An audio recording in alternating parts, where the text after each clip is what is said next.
Good day guys, welcome. In this one I will show you how to delete a component in Figma. So firstly, let me just create, for example, the ellipse. Okay, and let me just make a component. So you just go into this menu, then you go Object and create a component. Like this, with this button. And now as you can see it flashes with a different color.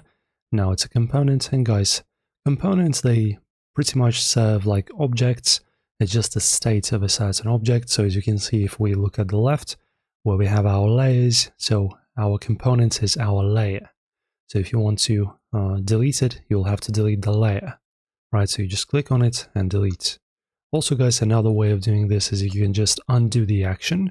So for example, if you're managing and doing something with your object, modifying it, and you've just made a change, basically in converting your object into the component, you can just press Ctrl Z like this until it disappears. As you can see, it's no longer a component. So if I want to make a component again, I'll have to go here or to the menu, here, object, and make a component again. But in general, this is how it's done. Either delete it or just undo the action. Enjoy guys, if this helped, don't forget to like and subscribe, we greatly appreciate it. And if you want to see more videos like this or have any suggestions, please leave them down below in the comment section.